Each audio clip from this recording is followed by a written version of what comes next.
Good morning. Welcome to the morning run with your favorite cousin, Philip Dukes, everybody's uncle, Uncle Neely, and your first cousin, Big Dog Chico. We're here with the latest and greatest in sports and entertainment and the culture. Let's get into it.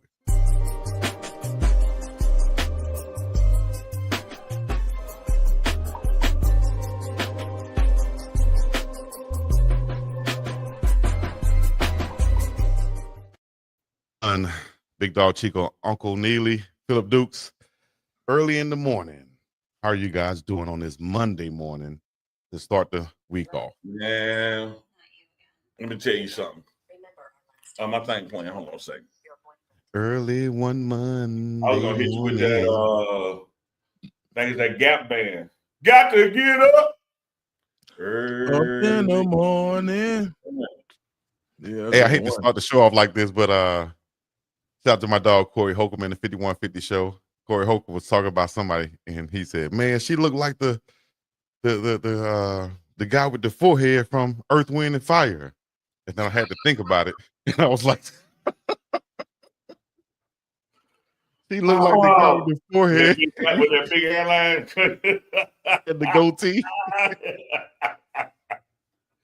Woo! Come on now, dog. Come on, man. Good morning, Philip Dukes out there in the ATL, Georgia. What do we do for you, bulldogging dudes like them Georgetown Hoyers? What's happening, Dukes? Man, cool, man. Staying out the way, like always.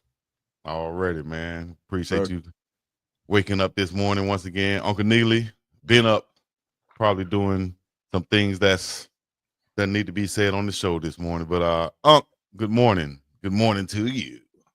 Hey, man, I appreciate the love, Big Dog Chico. Always a pleasure to get up in the morning for the morning run. Hey, and look, let me tell y'all this out there in the chat on all three networks. Big shout out to Big Dog Chico, because, like, this is regular morning for me and Dukes.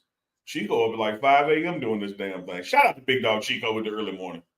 5 o'clock in the morning. Where you going to be? Shouts out to yeah. I give you 5 points, Unc, if you know the artist who made that song. Oh, you ain't gonna give me a damn thing, because I sure can't remember. Who 5 o'clock? Who made that song, Duke? 5 o'clock in the morning. Where you gonna be? Outside on the corner. MC Light. You better get your Let it rage. I gotta be Sister Soldier. No, no. No, man. Shout out to Philadelphia-born rapper Bahamadia. Shout out to Bahamadia. She had the afro. She was the Philly rapper. Used to be. Yeah, I remember. I couldn't just say her name. I was going to say Lady Butterfly at first, but she was with the Lady Butterfly. Yeah, I know. I definitely know the song.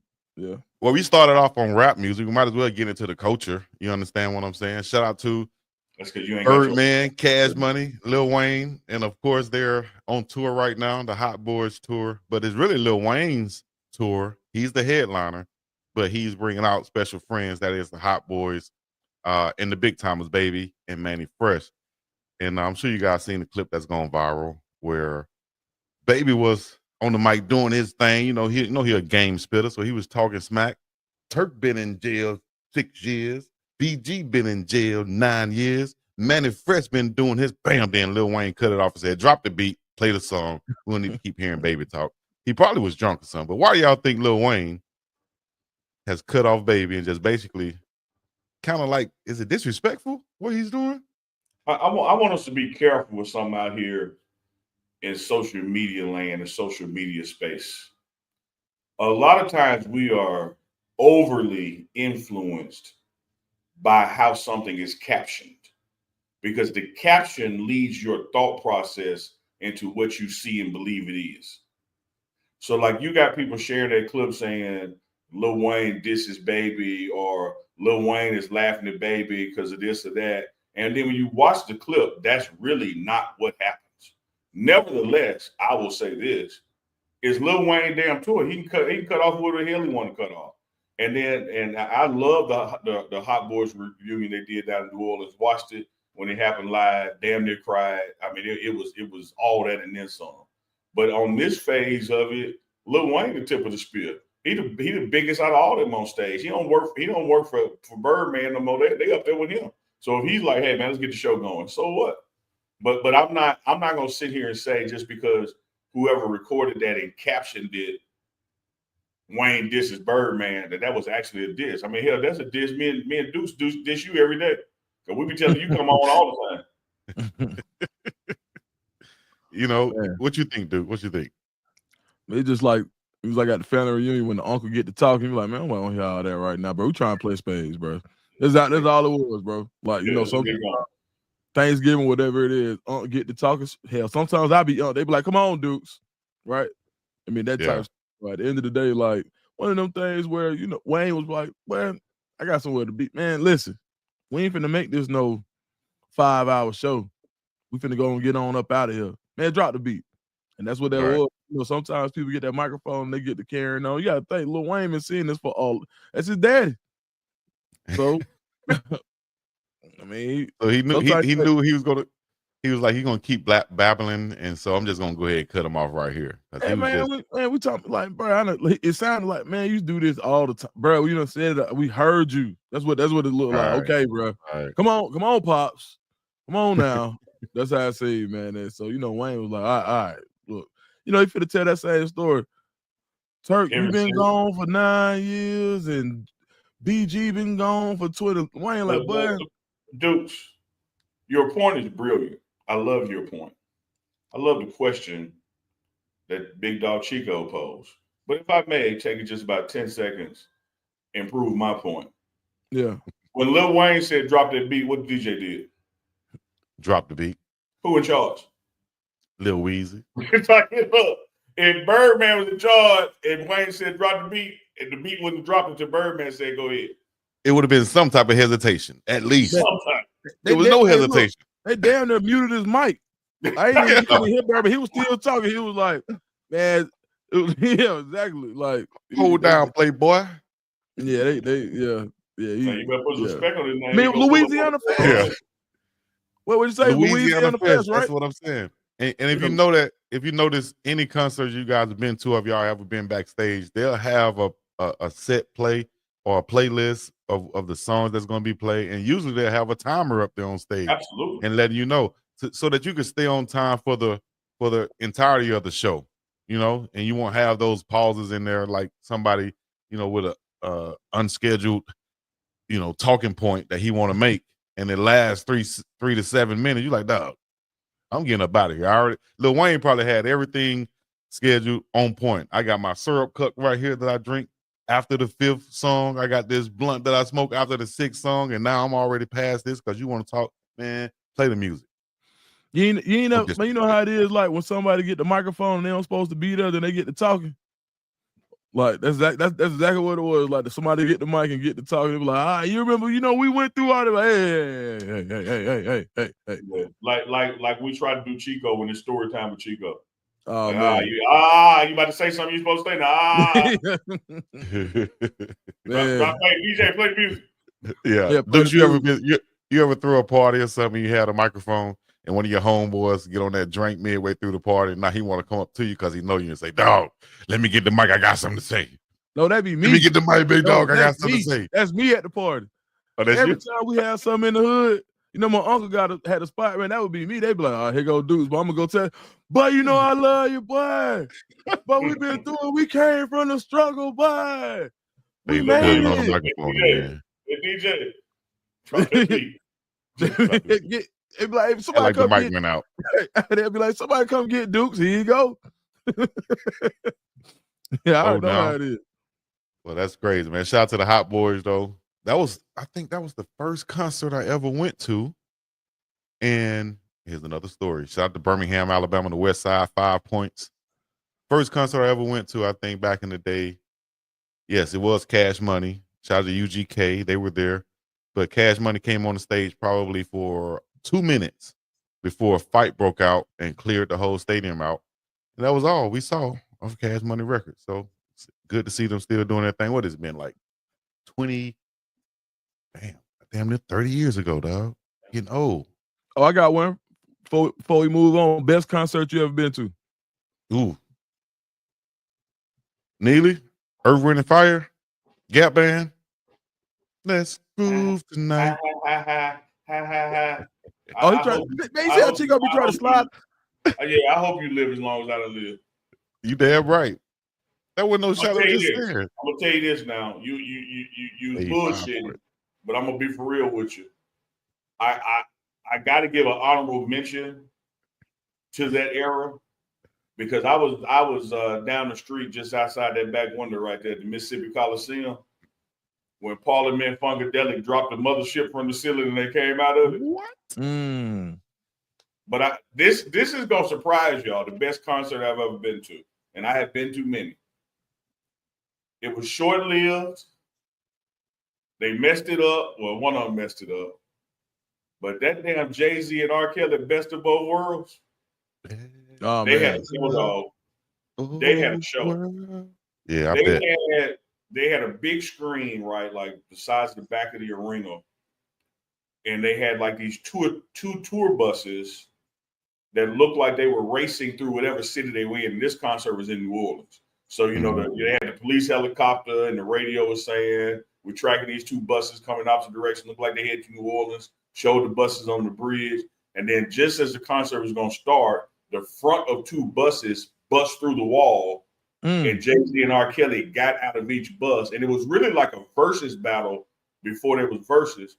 Right. They would do one of their joint songs together. Then Jay-Z do two of his hits. R. Kelly do two of his hits. And they just went back. And you know their catalog is immense. Oh. But R. Kelly messed it up. Oh, man. R. Kelly messed it up. Great tour. I bet you that was fire, dog. Because R. Kelly, you talk about some hits on top of hits. Let me tell you this, man. Y'all better be glad R. Kelly was locked up because wasn't nobody going to beat him in verses. Boosie said it. Boosie said, man, couldn't nobody touch R. Kelly if they was doing the verses with him, man. What? Live? Yeah, so give me Jay-Z, R. Kelly is number one that I've attended, and give me that Parliament Funkadelic when they dropped the mothership down from the ceiling, number two. Okay. Go ahead, Chico. Me? Yeah. Favorite concert.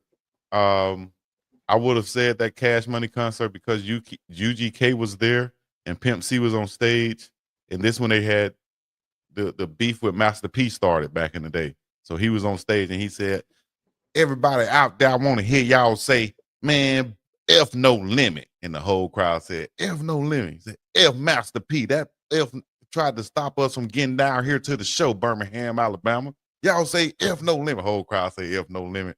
So it would have been UGK, but I'm going to have to go with T.I., Hustle Gang, Doe B. Shout out to Doe B, man. R.I.P. Doe B. Let me find out. Let me find out. Let They me were find I think this might have been one of his last performances in Alabama, but I ended up getting a ticket to the concert. I think it was like in Hoover, Alabama, somewhere. And man, I somehow got a front row ticket right in the middle. And y'all know me. I got a story about that, but I'll tell y'all later. But I ended up getting backstage because I saw the Cash Money buses coming in as I was pulling in. I said, you know what? Hey, let me just go behind the bus and see what happened. I get behind the bus and the gates stay open. And this little old, unassuming lady looked like she just got paid to work back there at the gates. So as I come in my truck behind the bus, I said, I'm with Birdman and them. She said, okay, let me on in. So I park over there and the bus is still going in through another gate. So now I'm outside the bus with my camera, acting like I'm filming and I'm part of Cash Money. So I get backstage with the Cash Money bus and Birdman and them. And now T.I. walking backstage, Birdman backstage. They backstage filming Hustle Gang family show. So that would be the best one because I got a backstage pass, or I was backstage and I was front row.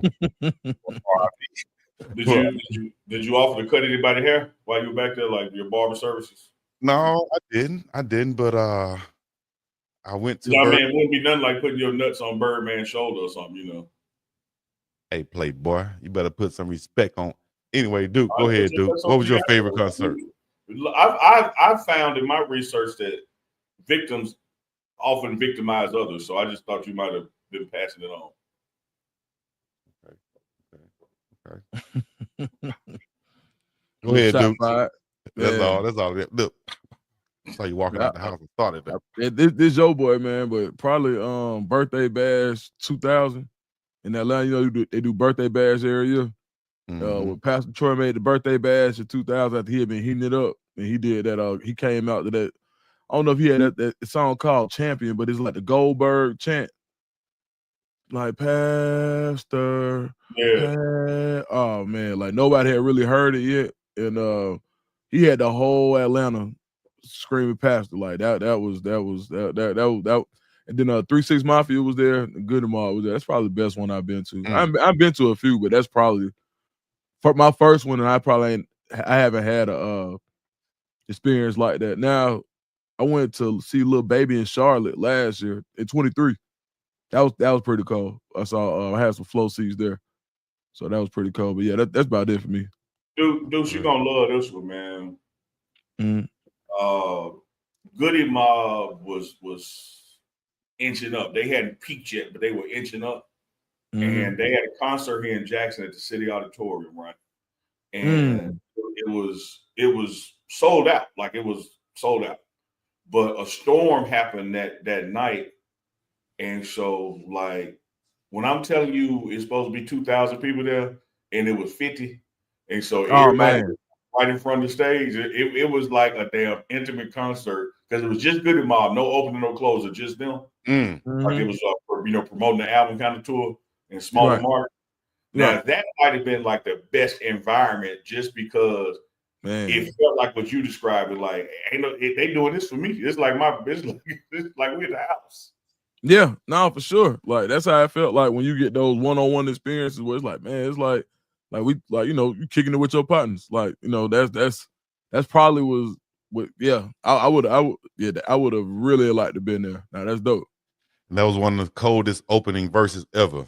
When the scene unfold, young girls, 13 years old, exposed themselves to any Tom, Dick, Hank. Man, if you go back and listen to that song now, it makes so much sense. Man, it's like everything they said in that song came true. Everything. Right. Concentration camps laced with gas pipelines. Hey, y'all remember y'all used to wear your scullies like this with the cuff at the top? Like Naughty by Nature? With the low shades on. With the low shade. Call each other fool. Naughty by Nature. Shouts out to Naughty by Nature. What was the first album that you guys purchased? CD, tape, anything like that? Mine was 1993 by Naughty by Nature. And I had a chance to purchase, it was a bootleg too. I remember they were selling it outside the record store in Selma. Dude had a cardboard box with tapes in them. And I could have brought the Chronic, but I knew everybody had that. I knew my cousin already had that in his car. I said, I'm gonna get something nobody listened to. Nobody listens to East Coast music down here.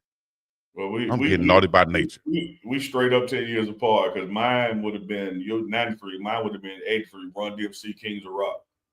The album cover with just the glasses and the hats on it. Ooh, dope. Oh yeah. Kings does rock. There is none higher. Sucker MCs. Call me. What was yours, Dukes?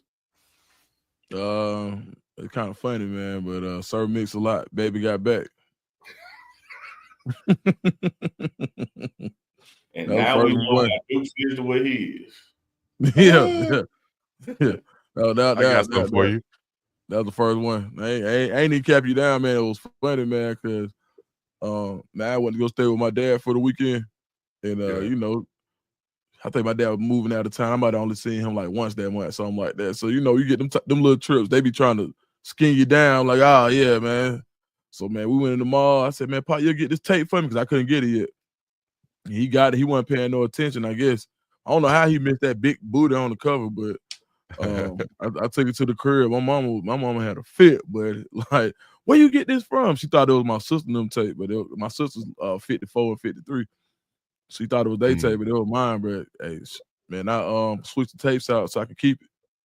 So that's you say his anaconda don't moan none unless you got time. Dude, let me tell you a story. Let me tell you a secret though, dude.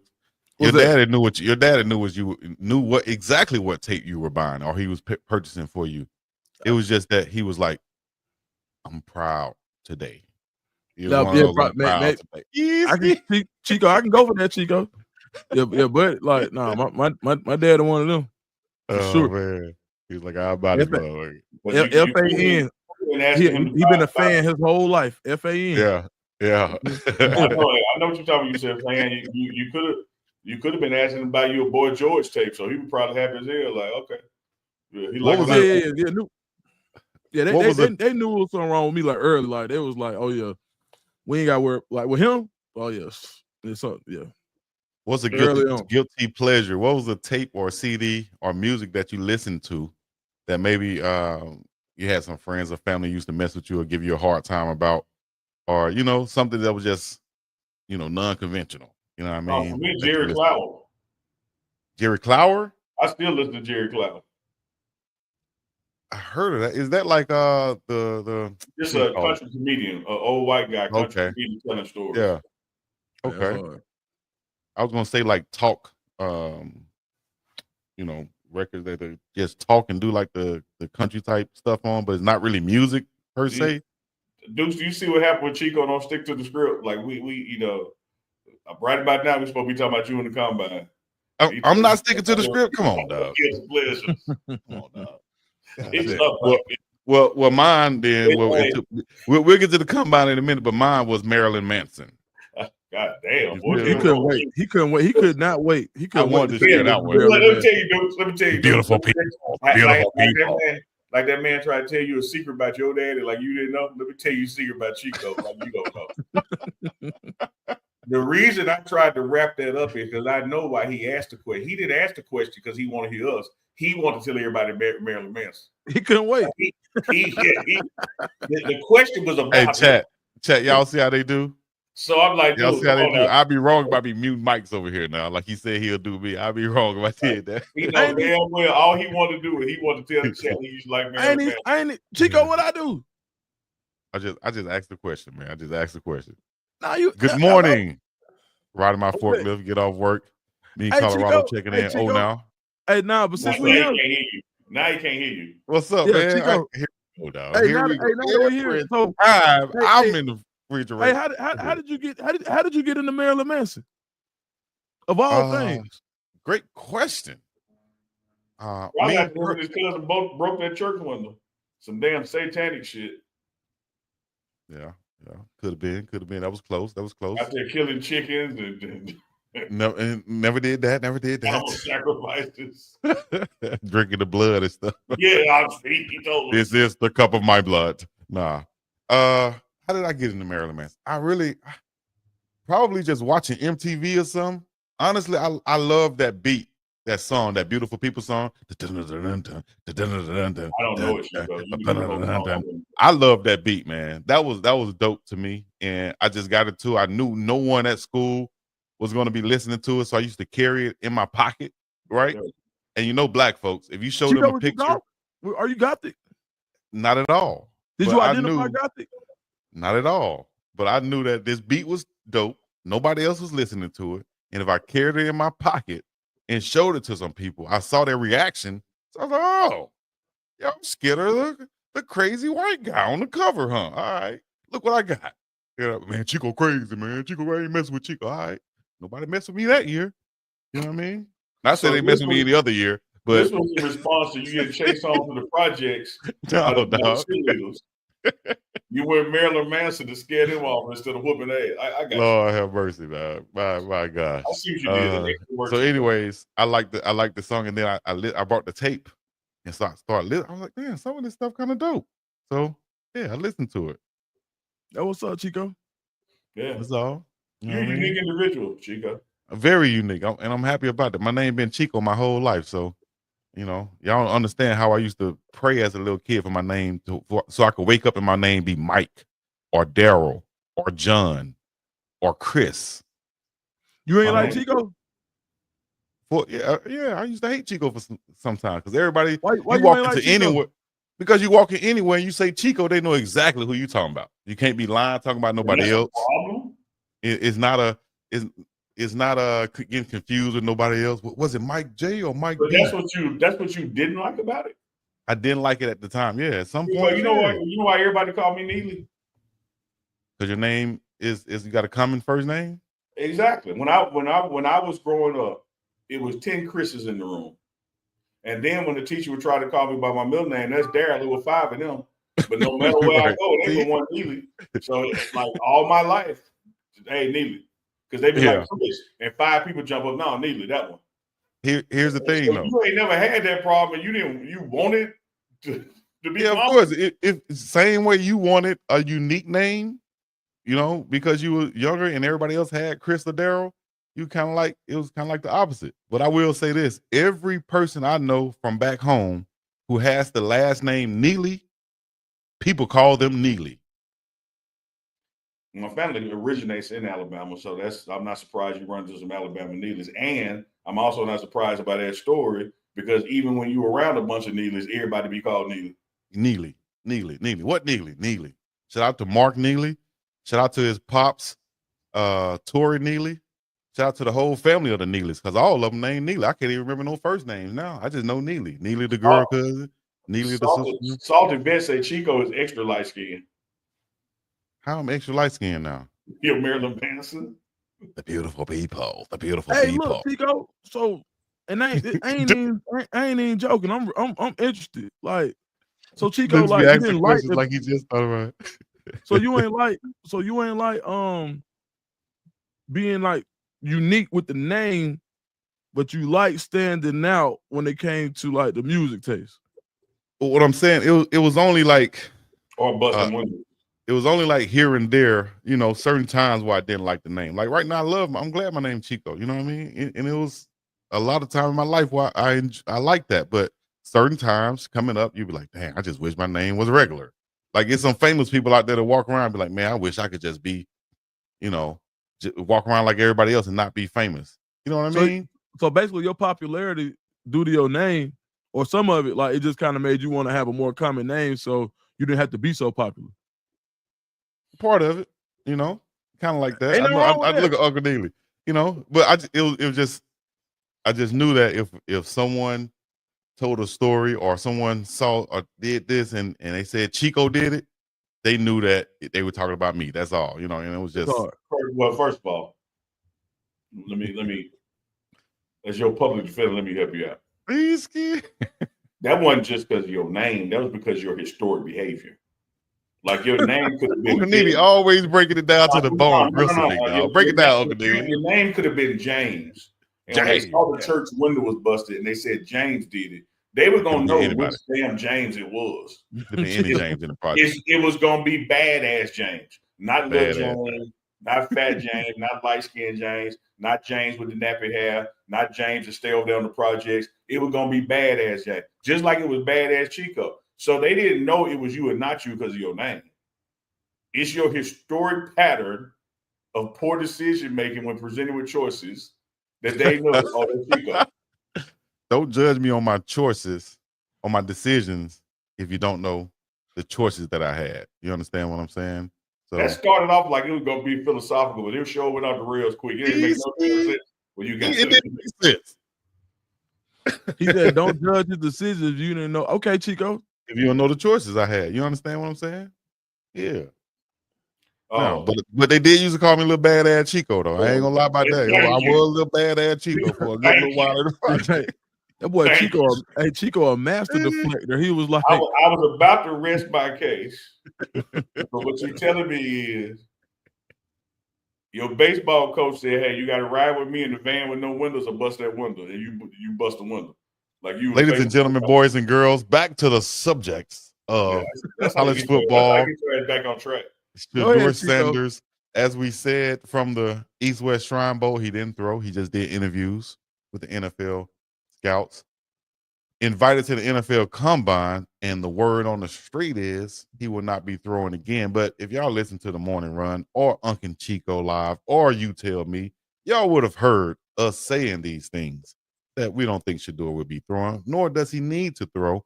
And if he does throw, I think the first time we'll see him throwing is at the Colorado Pro Day to his own receivers.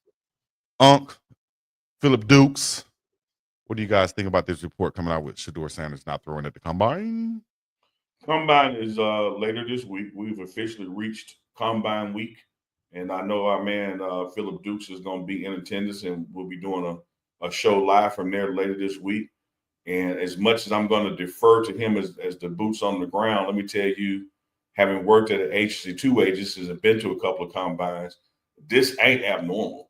You have plenty of athletes that when it comes to what that position does, and they've already proven it on the field with film and stats and awards and trophies and et cetera, that they don't participate in that particular drill at the combine when they can do it in the confines of their own environment, their pro day, with their personnel, with their equipment man, sleeping in their bed, everything that goes with it. Because what you're trying to do is you're trying to validate and prove what they've already seen from the football season.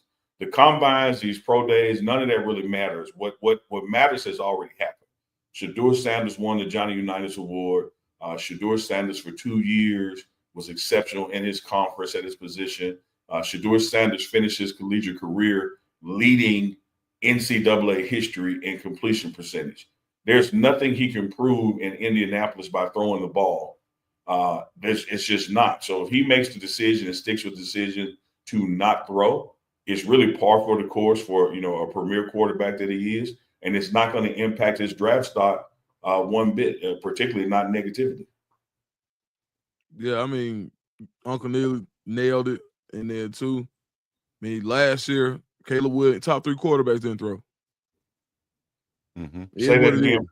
Say that again for him, Dukes. Yeah, last year, the top 3 quarterbacks didn't throw at the combine. Caleb Williams, Drake May, or Jaden Daniels, rookie of the year. Like nobody threw last year. So this is what they call a nothing burger, but it's also what we know is the prime time effect, right? Last name, as Coach Dre said in the chat, it's just based. It's Shedeur's not throwing. Duh. That's what I wanted to say when I read that headline. Duh. Like, of course he's not throwing, bro. Like, he's projected to be 1 or 2. Like, why would he throw? He's gonna throw at pro day where he's comfortable. He's gonna show his best self. He's gonna have a script that people are he's gonna have a script that has been placed in his hands to show the throws that the teams have said they want to see. Yeah. You're gonna see an 18-yard out. You're gonna see a post on the run, and you're gonna see him roll out, and he's gonna unleash the ball. We see it every year, the same throws, right? But when you've done so much already with your body of work, you don't have to go and be on their time. They have to come get on your time. And that's the trade-off for how successful you've already been. And it's fair. It happens every year. This ain't news. And it's just one of those things that is the reason why you have to be. It's another reason why you have to think that Shedeur Sanders, his intangibles are off the charts, because this isn't news for anybody, but it's news for him. How long has he been dealing with news? Did we hear anything about Cam Ward? Right. I'd be surprised if he throws. Mm-hmm. But we'll see. But yeah, from that perspective, what it does provide is the opportunity for those guys in that next range, the Jalen Milrose, possibly even the Jackson Dart. It provides for them to get all opportunity to try to jockey for that next position, which we saw some quarterbacks have taken advantage of that in the past. But usually, man, your top five guys don't usually throw at the combine at all. Yeah. At all. Let me ask you a question. Let me ask both of you guys a question. Do you see any type of scenario in the draft where Jackson Dart or another quarterback is taken ahead of Shedeur Sanders or Cam Ward? And also, why do you think there are some reports saying that these 2 quarterbacks are not first-round grades, do not have first-round grades? Say it one more time, Chico, my bad. So do you think there's another quarterback that could possibly get drafted before Shedeur or Cam in this draft? That should not happen. But I'm not a billionaire. I don't own an NFL franchise, and I don't have people working for me that make bad decisions on my behalf, because that would be a completely bad decision if they were to take place. But the draft is always full of bad decisions. There were what, 3 people taken ahead of Michael Jordan, and so this bad decisions happen in every sport and every draft. So I'm not going to sit here and say what absolutely ain't going to happen. I will tell you this: there is no way you can watch this past collegiate football season or even the past 2 years for that matter, and not understand that Shedeur Sanders and Cam Ward have to be the first quarterbacks taken in this draft. Anybody else after that, it's just, as we say down in the country, sucking hind tit. That means you the runt of the litter. You still a pig, but you the small guy. And I think when these first quarterbacks are taken in the first 5 picks, you're going to have 2 or 3 rounds go by before the next quarterback is taken, because it's just not that urgent anymore after those 2. Milrose will get drafted, other quarterbacks will get drafted, but they're not going Shedeur 3 and Milrose number 10 overall. That's just not going to happen. You have to get Shedeur Sanders if he's available when you pick. You got to get Cam Ward when he's available when you pick, because these people who are saying they are not first round draft are just smoking that good, or maybe it's laced with something, I don't know. But I don't know what they are looking at, or what they've been looking at, or what these 2 brothers got to prove, that they can play at this next level. Even when you see them working out together with select QB, the competition between them, the throws that they're making there, they have nothing to prove and nothing to gain by throwing at the combine. And again, I just want to underscore what Dukes has said. Not only does this always happen, 3 didn't throw last year. In every year, one of the top ones don't throw. It's just funny that when they look different in skin complexion and last name ain't Sanders, it ain't a story. Well, wow, it would be a story if someone went before them. Would it be a story would it be best that it happened, or would it be more of a story that he, quote unquote, dropped down to, or slid down to the number 6 that the Raiders have? I think if Shedeur slides to the Raiders, right, which means that other teams have passed on him, but he falls to the Raiders, which a lot of us feel like is the best place for him. Would that be talked about so much that he slid, or would that just be, in our eyes, hey man, he went to the best spot for him possible, and who cares whether he's number 4 or number 8? Look, if Shedeur Sanders dug in his nose and the elevator camera caught it, it's going to make the news. Anything he does is going to make the news. So just because something makes the news doesn't mean that it's actually newsworthy. When you know what you're looking at, when you know ball, when you know the mechanics of the combine and pro days in the draft and NFL, if Shedeur is going 3rd or 4th and then ends up going 6th, to me, that's not a slide. A slide would be Shedeur supposed to go 3rd or 4th, and he then ends up going in the 2nd round. You're still talking about a brother at quarterback being picked in the top 10. And then you have to look at situations. For all we know, they passed on him because the Sanders got together and told them teams don't call us. And so what could look like a pass on or a skip by to the naked eye actually could be strategy to end up where you want to be. I just believe that by the time you get to that 6th, 7th pick in the draft, Travis Hunter ain't gonna be there. Shedeur Sanders ain't gonna be there. Cam Ward ain't gonna be there. If you want them, you better move up and get them, because by the time you get to that 5th pick, they out of there. Yeah, it's now with quarterbacks being at a premium, a team that has a quarterback will still draft them.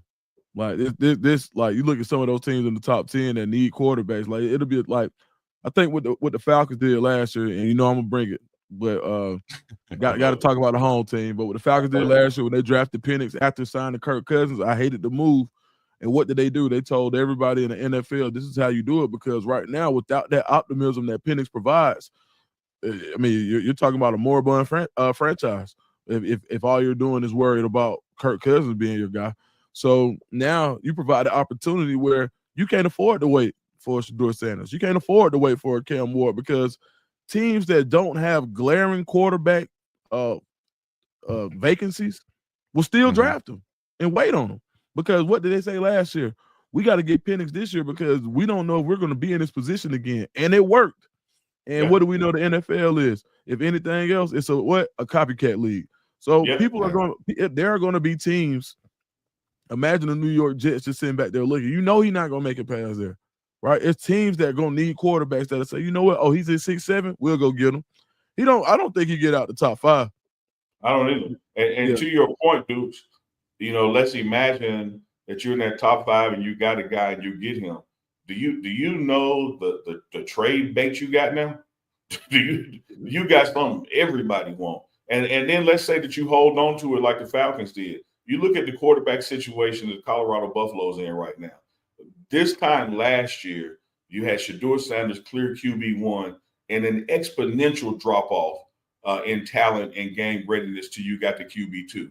You're going into this year with a QB battle, and whoever emerges, you know you got something waiting in the wings, whether it is a bad game or injury or a flu bug, you name it. You got a number 2 that ain't no drop-off you can still win the conference with.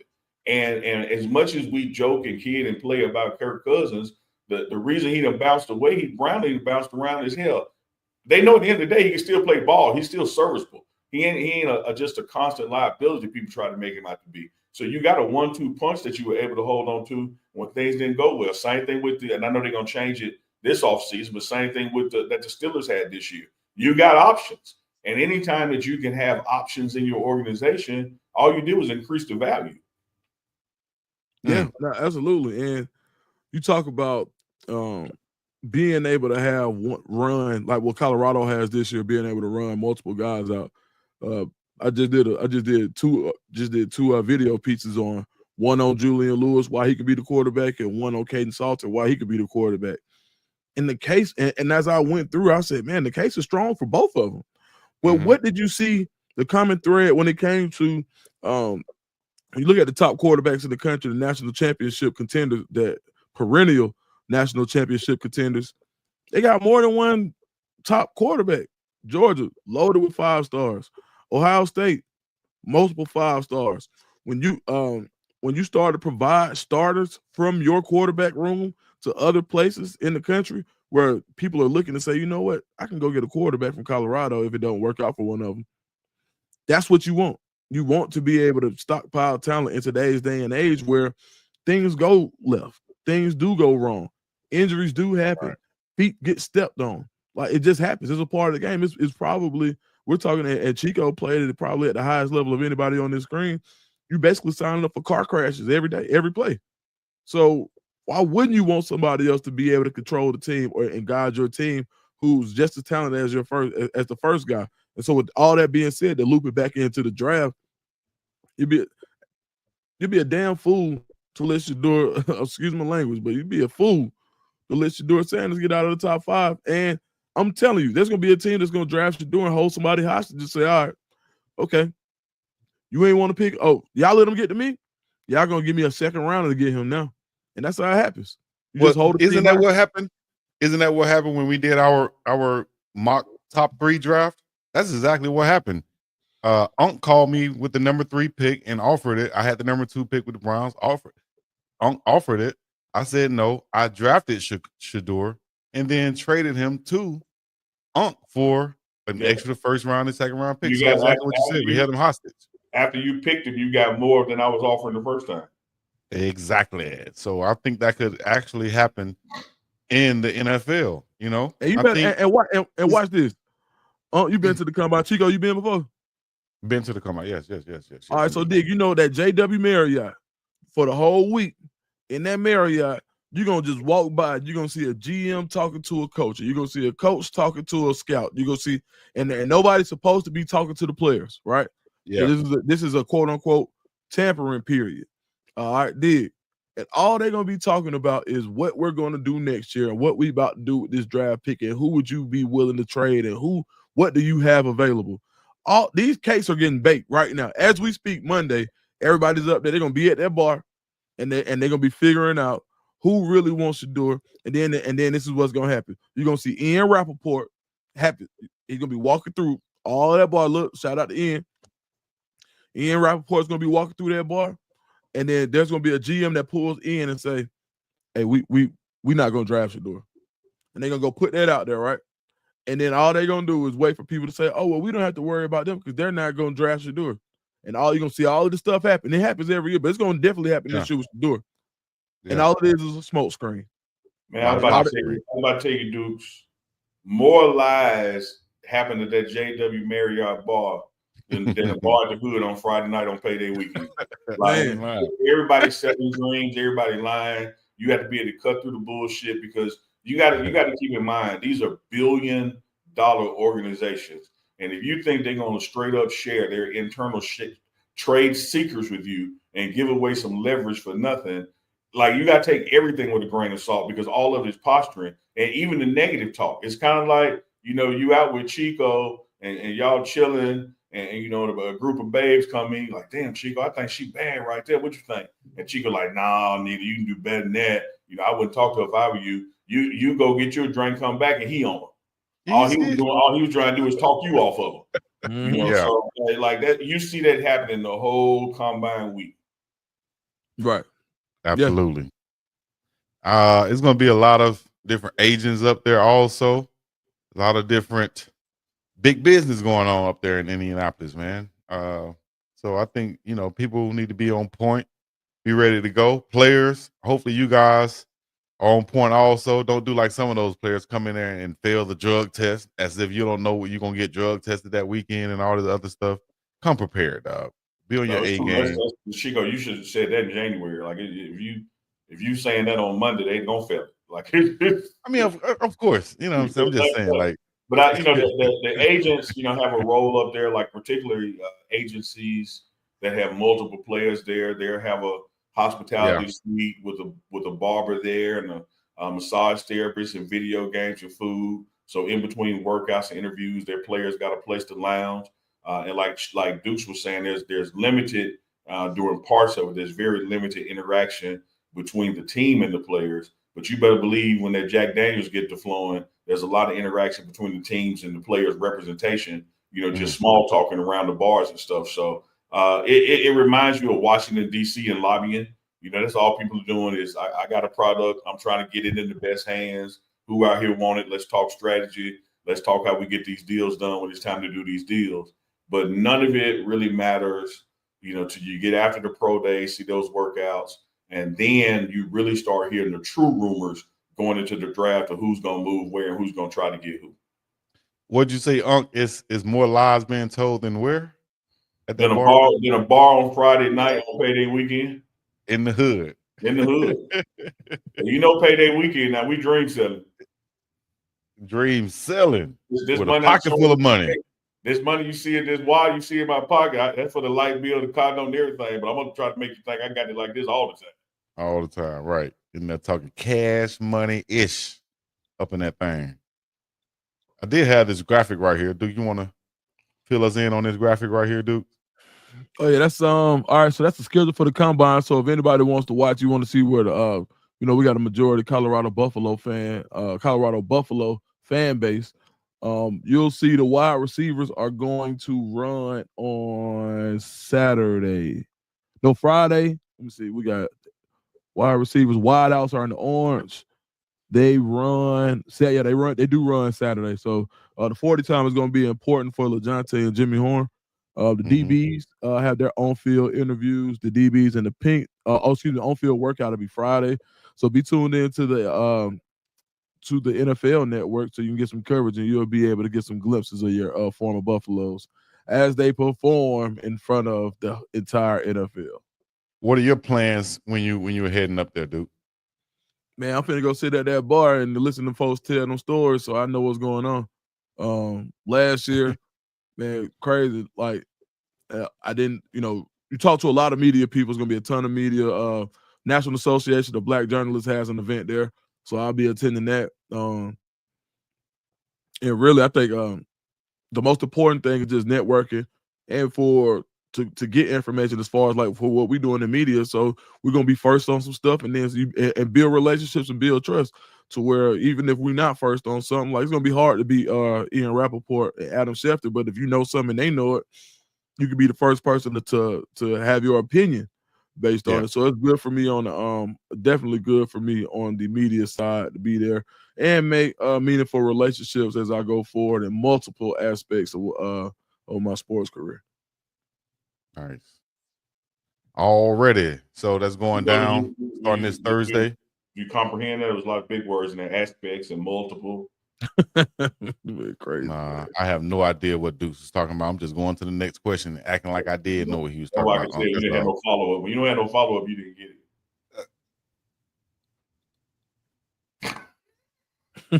it. Chico crazy. I'm just cursing off camera. That's all. I'm just cursing off camera. Oh, you cursed off camera? Oh, that's hard. I just went off camera. Just went there. You know how you do when you. What you say, Chico?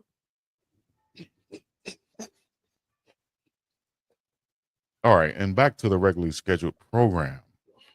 Make sure you guys follow, like, and subscribe for the morning run right here. Big Dog Chico, Uncle Neely, and Philip Dukes. That's Uncle Neely, the guy in the middle right there. If you guys didn't know. Unc, you want to leave us with some? We're coming up on the last 10 minutes, I guess you could say. Not couple, hey, but last 10 minutes on the show. Chico, bring hold it to on. us. Chico, here we go. You know, Friday, I was This out. is where we go off the rail, people. If you guys are watching right now, of course, this is the number 2 most watched show on YouTube by families who has a household of 1 or more. And we're number 3 amongst Black families or Black people who has Black parents. So we're number 3 in that. So go ahead, Dukes. Shit. Like what?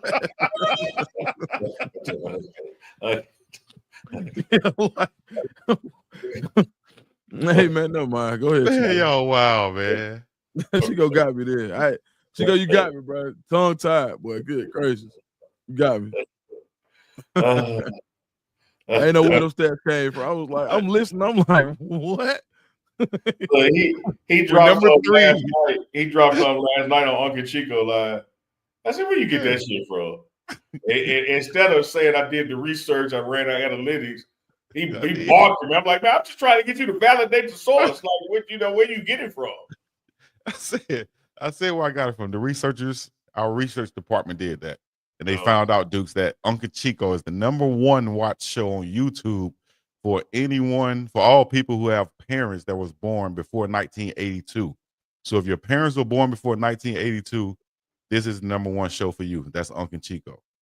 The Morning Run is number 2, though, amongst, like I said, Black people who have Black parents. We're number 2. It should be number 1. Black people with white parents. Like what they I didn't do that research yet. I'll check on that. If you guys can give us the research or in the chat, let us know real quick. Like, now War Damn Eagle, Uncle Dukes just put it in the chat. Hey, Duke, let me tell you a story about War Eagle real quick. All right. I was at Auburn on a recruiting visit, right? Yeah. And so one of the reasons why I took the visit to Auburn, I wanted to go. Shout out to Coach Joe Witt, who recruited me very hard. And I think his son is coaching now. Yeah, his son, the defense coordinator for Washington. Exactly. Yep. Joe Witt Jr. Yeah. So man, Coach Joe Witt was recruiting me hard, dog. He was recruiting me hard. I remember when I was signing the all-star football information, and they had commitment and put down where you committed to. I just really wanted to have a commitment somewhere. So instead of putting Auburn, I put UAB. Man, Coach Joe Witt saw that. He was like, he called me and said, man, hey man, I just saw that you put down UAB. You committed to UAB, man, on me. I was like, oh man, my bad, Coach. He's like, man, it's time for you to come back up to a game. I said, okay. So I had one coach who's one Caucasian coach in high school who's a huge Auburn fan. So I said, Coach, you want to take me to the Auburn game? He said, hell yeah. I was like his favorite player from then on. So he took myself and another recruit. We went to the Auburn game. But here's the story about War Eagle. People kept coming up to me or passing by me. They kept yelling in my face. This is what I'm thinking. They kept yelling in my face, War Eagle, as they passed by. War Eagle, War Eagle, War Damn Eagle. I wasn't a real Auburn fan at the time, right? So I asked someone, I said, hey man, why these folks keep yelling War Eagle in my face, dog? I'm getting tired of this War Eagle stuff. They said, man, you're supposed to say it back. I said, oh, but damn, I didn't know that part, so I started saying it back. War Eagle, but War Eagle, whatever. So that's my War Eagle story, guys. If y'all don't know, you're supposed to say it back the same way you say Roll Tide. Hey, Little Prime, Chico, you got something to say about that? Chico, when Lil Prime come out, you on the bullshit. When he come out, look at you. Chico. That's a real story, dog. That's a real story. I'm sure it's a real story, but when he come out, you on the bullshit. Chico, why you had to tell everybody your coach was Caucasian? Because I said that. God dang, man. You tell he respect that white man because he didn't say white. He said Caucasian. I said Caucasian. He was from the mountains he was from the Caucasus Mountains. I'm saying, why you just didn't say my coach? Because he was the only white coach that we had, and I wanted to make it clear about that. And you know, I have a friend from Minnesota. Hold on, I have a friend from Minnesota, and they say, man, why every time you explain something, you say my white friend or my black friend? I said, man, I'm from the South. That's how some of us talk sometimes when we explain and talk about people. He was your favorite coach? He was my favorite coach. Shout out to Coach Morgan, man. And if you're watching this, yes, you was my favorite coach. But if you're not watching this, no, Coach Pearson was my favorite coach. Chico White. Shout out to Coach Daryl Pearson, who played for the Alabama State Hornets back in the day. He was a baller. His brothers also got the other brother name. Played with but yeah, Alabama Chico, State Hornets, man. Huh? Why you take him? Kevin Jones. Because none of them was really Auburn fans. The reason why I offered this coach is because he was a huge Auburn fan. And I knew that he would. That ain't why you offered it. You needed a ride and you knew he was gonna bite the hook. Listen, what I was about to say that part too. Hell, we needed a ride to get there. I knew none of the black coaches really didn't care about going to damn Auburn. All of them came from HBCU, so they wanted me to go to Bama State or A&M. And so Auburn. That damn Kendall Jones got a masterful jab. My coach is good white folk. He's scared. Here's a story about that real quick. I won't hold y'all too long. Masterful jab, man. My coach one time left, who was a black coach from Fayetteville State who went to Alabama State. But he left one day, and I think he did it on purpose, because what he did was he came back before the practice was over. He said, man, listen, man, this is how you talk. He said, man, listen, man, what I did was I went over there and sat my ass in the damn bushes and watched y'all. And I left the damn white man as the head coach. And y'all damn Negroes out here running like the damn, your hair on fire. That's a slave mentality, man. All y'all Negroes out here who worked harder for this white man, y'all got a slave mentality. And you better change that. So I won't lie, that stuck with me for the rest of my life, that no matter whether my coach was black, white, orange, or whatever, I'm going to work just as hard for him as I do for the black coach. I don't want to be one of those guys on the team that coach is saying you got a slave mentality because you're putting in extra work because there's a white coach out here coaching you guys. But that stuck with me for a long time. Coach said he went over there and watched us in the bushes. So Chico, why you had to make it clear that you went with a Caucasian coach? Because I just wanted to tell the story and make it as clear as possible. That's all. He was, in the South, in the South where I'm from, a lot of the, I hate this. I'm not gonna say that, but I'm not gonna say that. Just put it like this. Shout out to Coach Morgan. He was my only white coach that we had in high school, and that's who I asked to take me because he was a huge Auburn fan. He just happened to be white, and he happened to be an Auburn fan. So he took us on a recruiting thing. That's who I went. Oops. Myself and shout out to my dog Big Catrell Simmons, who was also a recruit that ended up going to UAB with me also. Dukes. You used to watch Cosby Kids on Saturday morning. That's exactly who you look like. Remember Doug Donald? That's what I feel like I'm listening to. I feel like I'm at the clubhouse in the junkyard listening to Doug Donald tell the story. Hey man. Hey man. No, Chico, I was just trying to put it together, Chico. You hit us with a couple. Like first you hit us with the Marilyn Manson. You couldn't wait to get that one off. I was like, all right, cool. It was like, hey y'all, what do y'all like? Then nobody. I'm like, okay, cool, yeah, all right, man. We ain't tripping. It is the face hole for Dukes. Duke be like this. Listening. Yeah, then he hit us with the by his own admission, unprodded by anybody, was just like, yeah, I got a white coach. I said it like that, dog. Hey, fellas. A white man took me to Auburn. I got a white coach. He bought us a cool soda water and a burger. He told me if I just keep on playing that football, and by the time I get ready, I'll be it. Y'all see how they do me, right? Y'all see how they do me in the chat. Hey, that's the other one. Hey, that's the other one. Then he didn't like himself. I'm starting to put it together. I He didn't like like his name. myself. I just said I didn't like my name sometimes because it was so unique. That's all. He's not. And He's everybody not even used to gonna call say, me Chico's no more. I get I to don't know how change many my times name. I'd have heard. I don't know how many times I'd have heard somebody call my name without knowing. They'd be like, Chico. And then I stand up like, oh, damn, I was expecting a little short Latino Mexican or something. I was like, what? A Latino Mexican. A Latino Mexican. I'm like, what is that? A coffee at Starbucks or something? A Latina Mexican. First of okay. all, hey man, that boy Latina is feminine. Chico has that's what I'm talking about. What they say, man. Look like a Latino Mexican, like over there. In Black History Month. Dang. In the end of Black History Month. Chico just Neely is rubbing his head. Chico did it to Chico. himself, self-inflicted wounds. He's scared. Which team do y'all want Sanders to get drafted to? That's a real question. I was finna say something. I'm gonna leave it there. I ain't gonna say nothing. Leave it right there. Yeah, I ain't gonna say a word.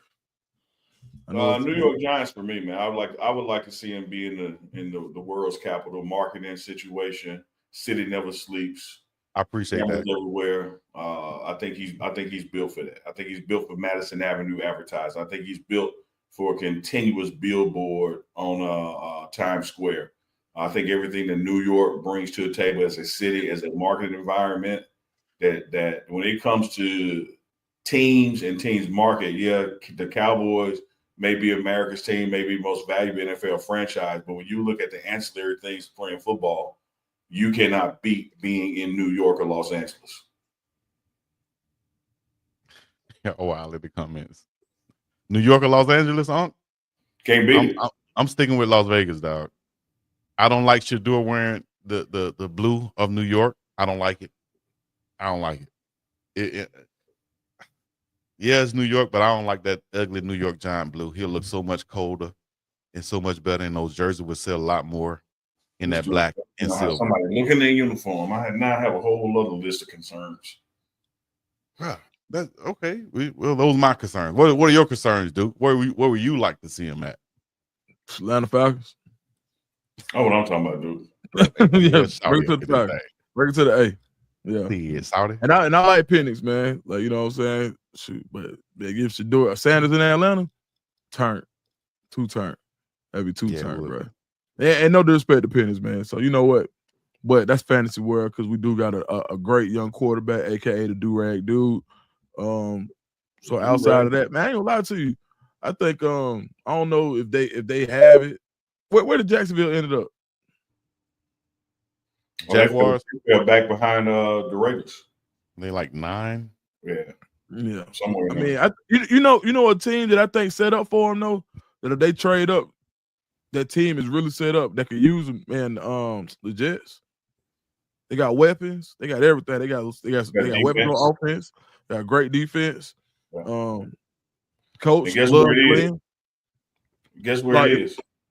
Yep. If they traded up, I would like to see him with the Jets. I think they got a better cachet for him to be successful earlier on, for sure. And guess where they are? Where? In New York.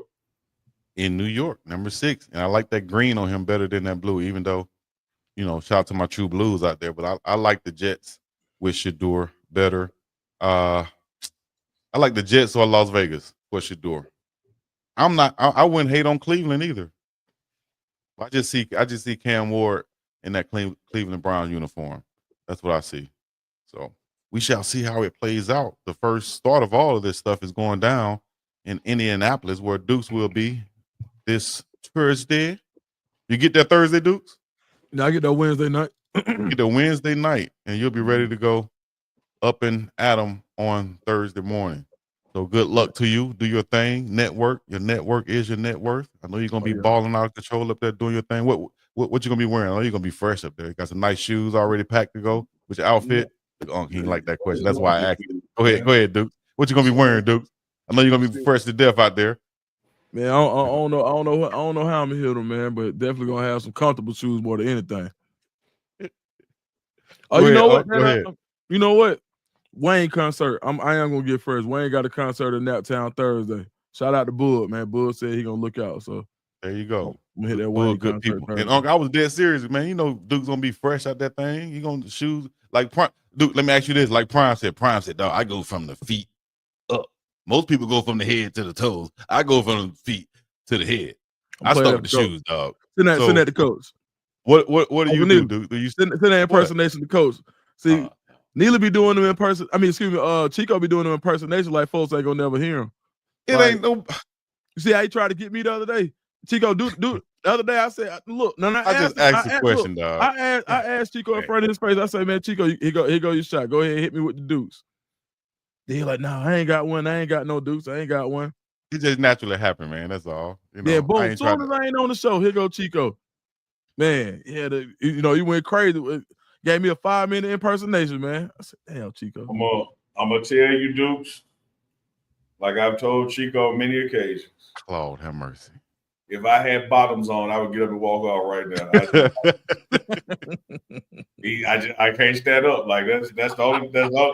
Crazy, I just been gone, man.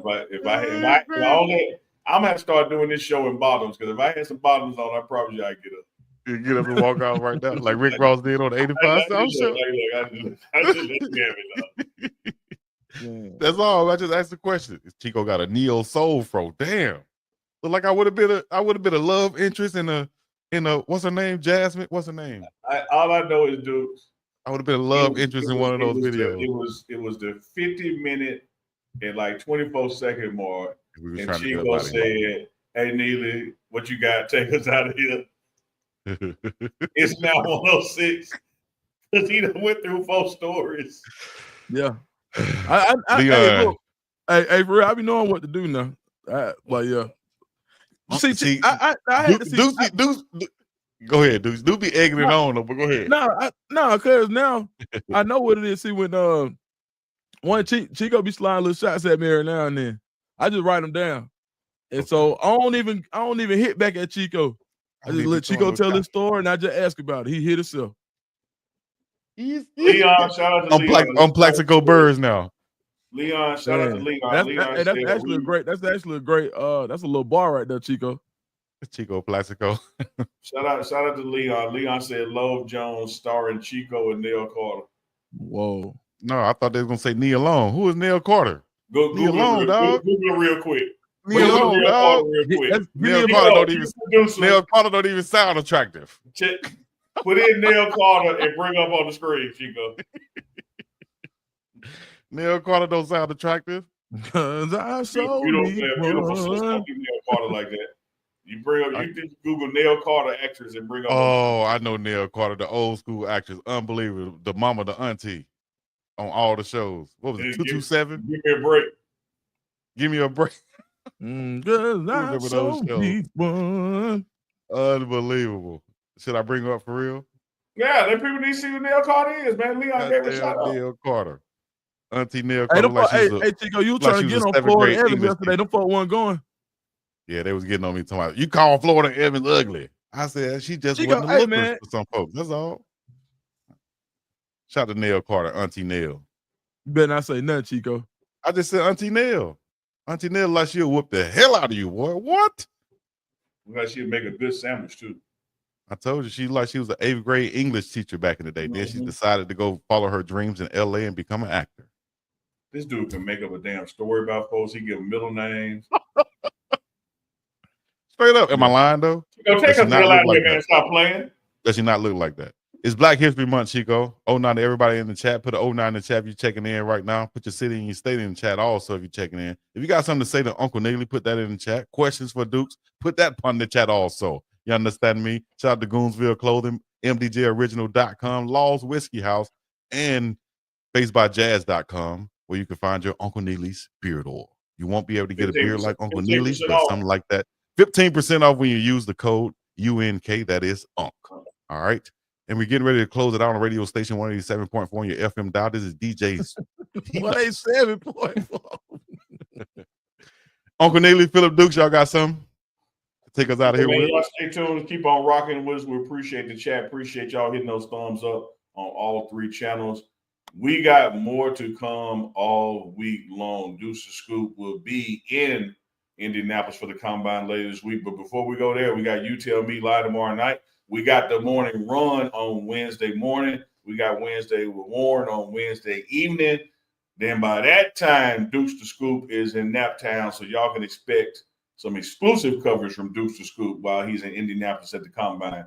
Hey, there's a lot of people that can bring it, but can't nobody bring it like Dukes to Scoop, Big Dog Chico, and Uncle Neely on D Pregame Network. Y'all keep rocking with us. Stay tuned for more. Much love. Chico, learn how to love yourself. I love myself, Duke. What do you mean? I love myself. Yeah. You ain't tell us what shoes you was gonna be wearing and what outfit you. All right, anyways, take us out of here, Dukes. Just play it, dog. Hey, we appreciate you guys joining in. Go to all 3 channels. Go to Big Dog Chico channel. Go to Dukes to Scoop channel. Got 2 videos up on the quarterback competition. Uncle Neely got a ton of good content. Man, Wednesdays with Warren last week went crazy. So, hey man, y'all check it out. I'm gonna wear these. Yes. Cold blood. I told you he gonna be fly. You know what I mean? So that's my cousin who get fly right there. I'm the cousin who just show up with the team issue clothes on. You feel what I'm saying? I'm wearing that's what I'm wearing, Big Dog. Until next time, until the next morning run. Y'all know what to do. Big Dog Chico show coming too. Y'all know before we come on the app, you call it Chico Molly. And not Molly from ESPN, Molly because he be on that Molly. Man.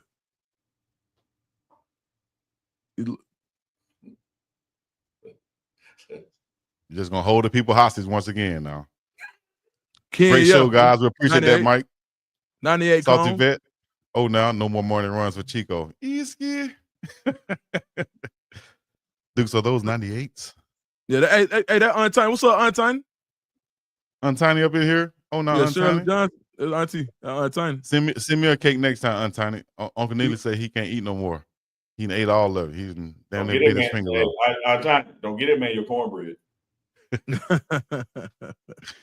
Ladies and gentlemen, boys and girls, appreciate you guys joining in once again. I give a man my cornbread. Are you gonna be watching the draw? Don't get it, man, cornbread.